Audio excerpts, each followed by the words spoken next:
সুপ্রিয় দর্শক, আরজি করে মহিলা চিকিৎসক খুনের ঘটনায় এবার একেবারে চাঞ্চল্যকর তথ্য পুলিশের হাতে জানিয়ে রাজ্য রাজনীতি একেবারে তোলপাড়। দর্শক, প্রথম থেকেই আশঙ্কা করা হচ্ছিল যে আরজি কর কাণ্ডের যে ঘটনা ঘটেছে সেটা কিন্তু একার পক্ষে সম্ভব নয়। তাহলে এই ঘটনায় কি সত্যি হলো? এবার পাকড়াও আরও 4 চিকিৎসককে এবার কিন্তু তলব করতে চলেছে লালবাজার গোয়েন্দা সংস্থা। কি হয়েছে এক্স্যাক্টলি দর্শক, ডিটেলসে আজকের এই প্রতিবেদনে আপনাদেরকে জানাবো। গুরুত্বপূর্ণ আপডেট, আপনাদের সকলকে শেষ পর্যন্ত দেখার অনুরোধ রইল। চলুন দর্শক, শুরু করা যাক। আরজি কর মেডিকেল কলেজ হাসপাতালে চিকিৎসককে ধর্ষণ খুনের ঘটনায় এবার একেবারে নতুন মোড়। ধৃত সিভিক ভলেন্টিয়ার সঞ্জয় রায় কি একা এই ঘটনার সঙ্গে জড়িত ছিল? এই প্রশ্ন কিন্তু প্রথম থেকেই উঠে যাচ্ছিল। তাহলে সেই আশঙ্কায় কি সত্যি হলো? বিশেষজ্ঞরাই কি সত্যি হতে চলেছে, না তার সঙ্গে আরও কেউ আছে? এই প্রশ্ন যখন নানান মহল থেকে জোরালোভাবে তোলা হচ্ছে, তখন এই ভাইরাল অডিও ঘিরে বা এই প্রশ্ন বড় হয়ে উঠে এলো যে আরজি কর কাণ্ডে কি কোনো বিশেষ কাউকে আড়াল করার চেষ্টা করা হচ্ছে প্রভাবশালী মহলের তরফ থেকে? এই প্রশ্নও কিন্তু দর্শক উঠে যাচ্ছিল। আর এই মধ্যে একেবারে তেড়ে ফুঁড়ে ভোরবেলায় অ্যাকশন শুরু করে দিল পুলিশ। এক অডিও ক্লিপে চাঞ্চল্য ছড়ায়। চাঞ্চল্যকর ভাইরাল ভিডিওটি পোস্ট করেছেন তৃণমূলের প্রাক্তন রাজ্য সাধারণ সম্পাদক কুণাল ঘোষ। এই অডিওতে দুই ব্যক্তির মধ্যে কথাকথন হচ্ছিল দর্শক। তার মধ্যে একজন নিজেকে আরজি কর মেডিকেল কলেজের ইন্টার্ন হিসাবে পরিচয় দিচ্ছে। আর এই কথাকথনে যা উঠে এসেছে তা বিস্ফোরক বললেও কম বলা হবে, জানিয়ে রাজ্য রাজনীতিতে একেবারে তোলপাড় পড়ে যায় দর্শক। এই ভিডিওতে একজনকে বলতে শোনা যাচ্ছে আরজি করের গোটা আন্দোলনটা পুরোটাই মেকি অক্ষয় চালাচ্ছে, বা এই অক্ষয়ের যারা সাগরেদ তারাই চালাচ্ছে। কালকে একটা ভিডিও এসেছে যে একটা সিভিক ভলেন্টিয়ারকে গ্রেপ্তার করেছে, ওইটা একটা বলির পাঁঠা ছিল, সেটা সঙ্গে সঙ্গে আমরা তুলে ধরেছিলাম দর্শক।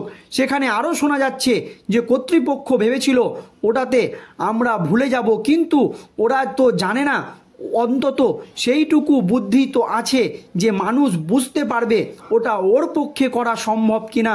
পোস্টমর্টম রিপোর্টে যেই রকম আঘাত আছে, দিদির একজনের কাজ তো নয়, কমপক্ষে 2-3 জন। এরপরই ওই কণ্ঠের চাঞ্চল্যকর দাবি বা অনুমান করেছি যে এটা একটা ইন্টার্নের কাজ, যারা রাজনৈতিক ব্যাকগ্রাউন্ড আছে, যার পরিবার অত্যন্ত প্রভাবশালী, যথেষ্ট উচ্চপদস্থ। নাম নিতে পারবো না, আমার অসুবিধা হয়ে যাবে বা আমার সমস্যা হয়ে যাবে। তাহলে কি আরজি কর মেডিকেল কলেজে মহিলা চিকিৎসককে নৃশংসভাবে খুন ও ধর্ষণের ঘটনায় বিশেষ কাউকে আড়াল করার চেষ্টা বা প্রভাবশালী মহলকে আড়াল করার চেষ্টা হচ্ছে? এই প্রশ্ন কিন্তু উঠে যাচ্ছিল। কারা তাকে আড়াল করার চেষ্টা করছে? আর একটি ভাইরাল অডিও ক্লিপে এক মহিলাকে বলতে শোনা গিয়েছে ও কিছু করেনি, এটা আমরাও জানি, আর ঝেড়ে কাশলে অনেক কিছুই বেরোবে। তাহলে কে নেপথ্যে? শুধু সঞ্জয় নয়তো, না আরও কেউ আছে?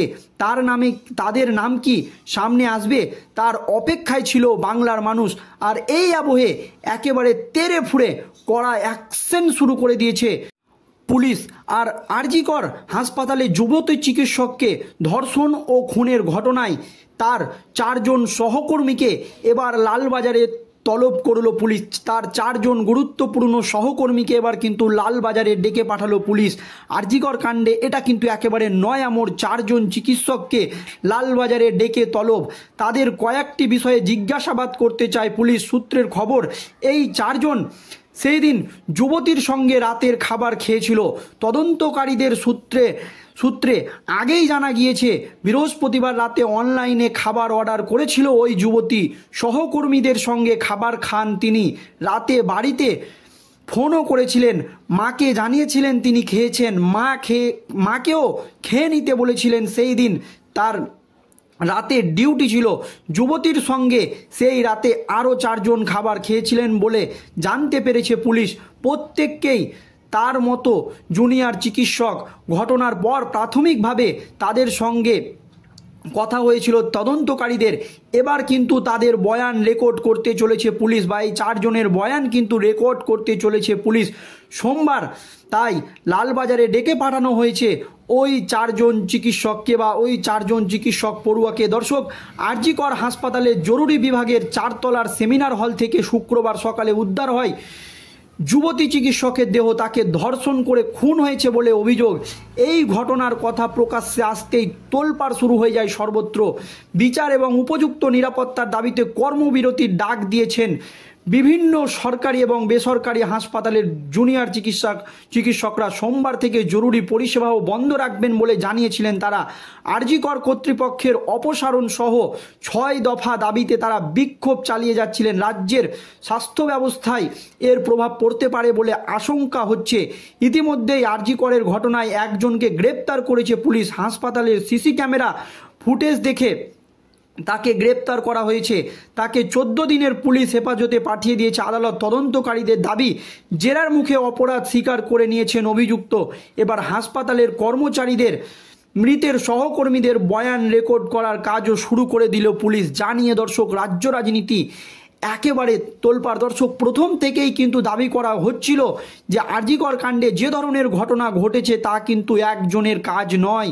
আর এবার আর.জি. কর কাণ্ডে একেবারে নয়া মোড়। চিকিৎসক তরুণীর মৃত্যুতে 4 জন চিকিৎসক পড়ুয়াকে আর.জি. কর কাণ্ডে নয়া মোড় একেবারে তলব করলো লালবাজার থানার পুলিশ। দর্শক, আর.জি. করের হাসপাতালে যে তরুণীর নৃশংস মৃত্যু, গোটা বাংলা একেবারে তোলপাড় হয়ে যায়। এবার সেই ঘটনার দিনই নাইট ডিউটিতে থাকা 4 জন চিকিৎসককে তলব করা হলো লালবাজারে। তাদের মধ্যে একজন ইন্টার্ন, একজন হাউস স্টাফ, আর বাকি 2 জন পোস্ট গ্র্যাজুয়েশন চেস্ট মেডিসিনের প্রথম বর্ষের ডাক্তারি পড়ুয়া। ঘটনার দিন ওই 4 জনের সঙ্গে অনলাইনে খাবার অর্ডার করে সেমিনারে বসে ডিনার করেছিলেন ওই নিহত তরুণী চিকিৎসক। সেই দিন ঠিক কী হয়েছে তার বিস্তারিত জানতে এবার গোটা বিষয়টি খতিয়ে দেখতে 4 জনকে নোটিশ পাঠিয়েছে লালবাজার। জানা গিয়েছে, খুনের ঘটনার পরের দিন এনডি মেডিক্স বিল্ডিংয়ের এই 4 ডাক্তার পড়ুয়াদের জিজ্ঞাসাবাদ করে লালবাজারের শীর্ষ কর্তারা। প্রায় 15 থেকে 16 ঘন্টা ধরে চলে জিজ্ঞাসাবাদ।